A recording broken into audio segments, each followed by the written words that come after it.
કેમ છો બધા? મજામાં છો ને? આજે આપણે બનાવીશું ઉપવાસમાં ખવાય એવા ક્રિસ્પી ફરાળી અપ્પે. તમે આ બનાવશો ને તો બધાને તંદુરસ્ત. તેને માટે મેં લીધું છે 1 વાડકી સામો. તમે એને ભગર કે મોરિયો પણ કહી શકો. તમારે ત્યાં એને શું કહે તે મને કહેજો. પા વાડકી છે તે સાબુદાણા છે. દહીં છે અડધી વાડકી. મારું મીડિયમ છે, ખાટું હોય તો ઓછું લેવાનું. 2 ચમચી ધાણા છે, 1 ચમચી સિંધવ મીઠું છે, 1 ચમચી જીરું અને 2 મોટી ચમચી ઘી અને તલ છે 1 ચમચી. આ 2 તમારે અપ્પેને શેકવા માટે છે. આ ઉપરના પડ માટે છે. હવે અંદરના ફિલિંગ માટે આપણે જોઈશું. 2 મીડિયમ સાઇઝના બટાકા લીધા છે.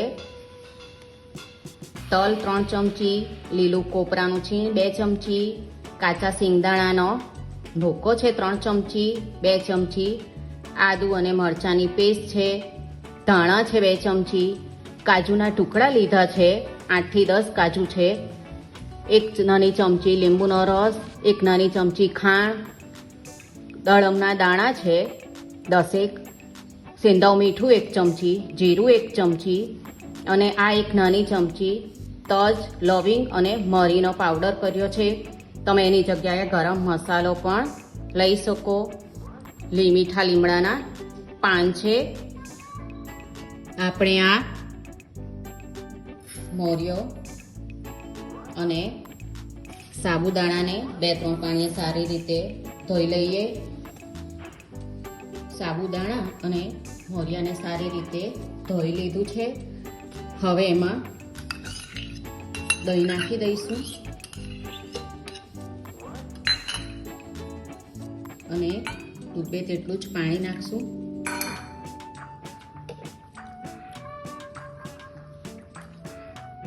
અને તમારે હું 1 કલાક અને પલળવા દઈશ. તમારી પાસે ટાઈમ ઓછો હોય તો અડધો કલાક પણ એને પલળવાનું.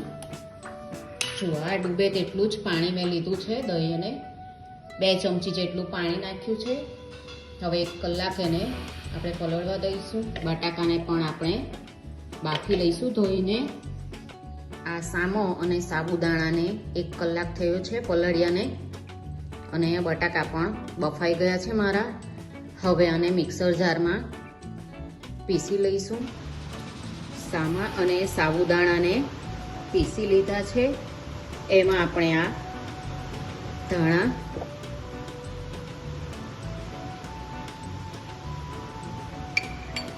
જીરું અને મીઠું નાખીને બરાબર મિક્સ કરી લઈશું.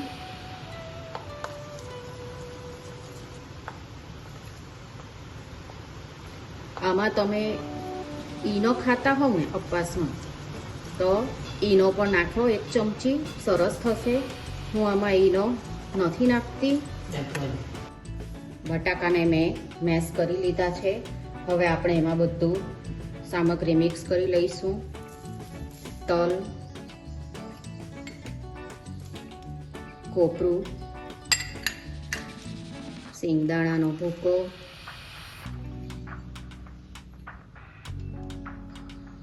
આદુ મરચાંની પેસ્ટ,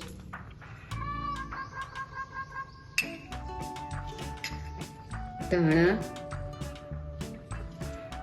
આ કાજુના ટુકડા, લીંબુનો રસ, દળમના દાણા, તજ લવિંગનો ભૂકો, સિંધવ મીઠું, જીરું, ખાંડ,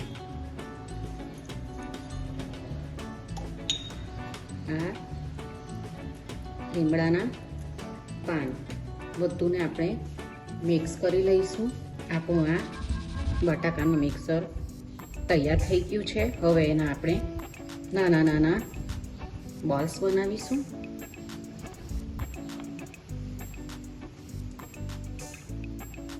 તમે જેટલી સાઈઝના રાખવા માંગતા હો ને એટલા કરવાના.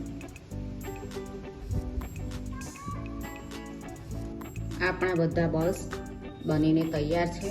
હવે આપણે ગેસ ચાલુ કરી દઈશું.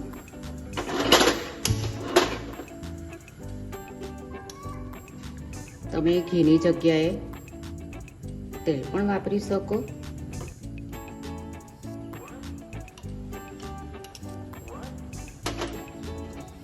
એમાં આપણે બધામાં તલ નાખશું.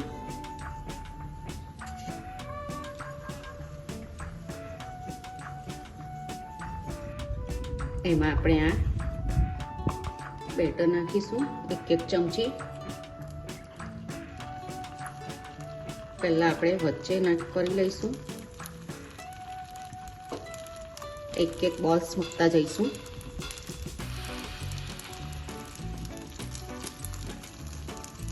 ઉપર પાછું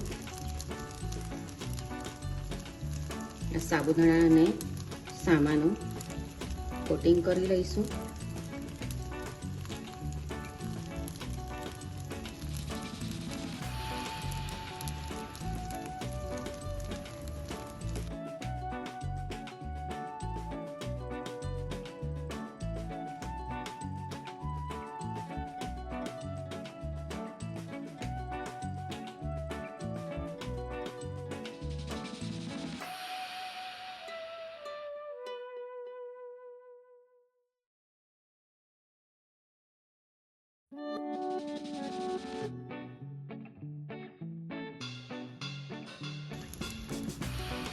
ગેસને આપણે અત્યારે ધીમો જ રાખવાનો છે.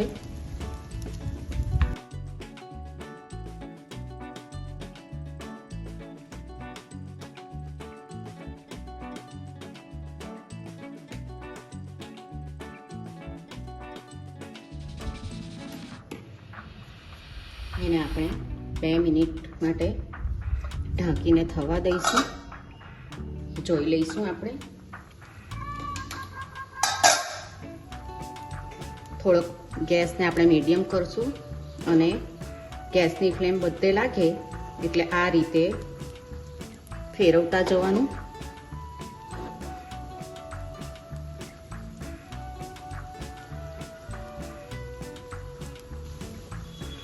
જોઈ લઈશું આ વચ્ચેના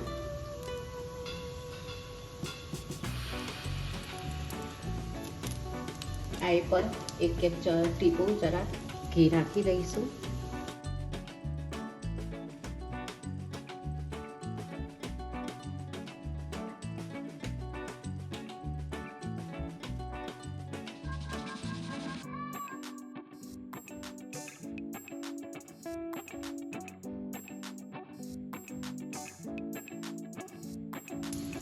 બધા અપ્પેને આપણે ફેરવી લઈશું.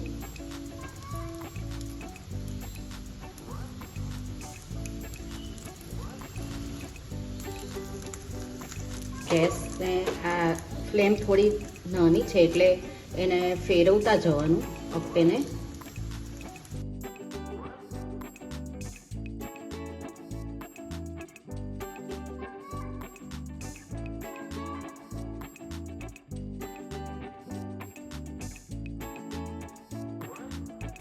આપણા વચ્ચેના અપ્પે થઈ ગયા છે.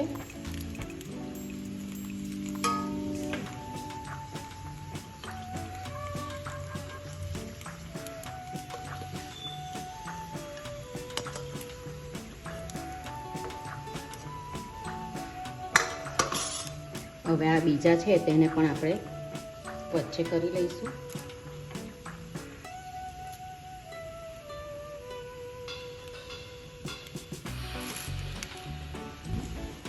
બધા અપ્પે થઈ ગયા છે.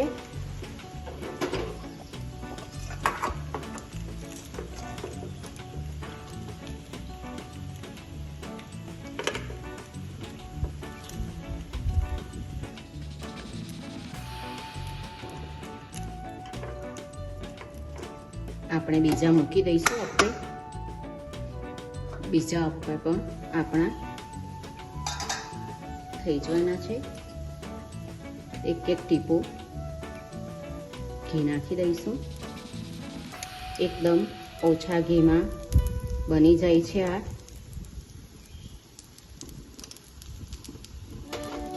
આપણા બધા અપ્પે બની ગયા છે.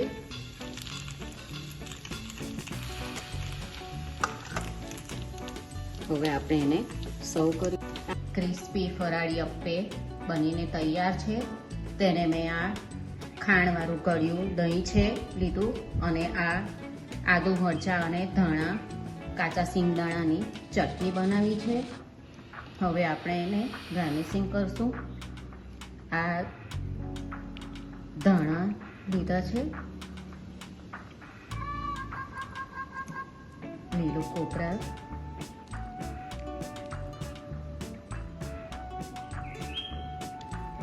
અને આ દાડમના દાણા નાખીશું.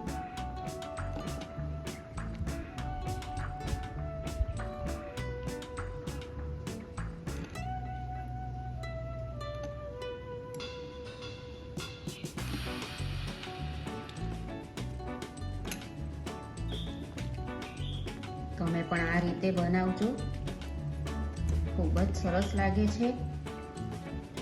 એકદમ ટેસ્ટી અને એકદમ સોફ્ટ બન્યા છે અપ્પે. જુઓ,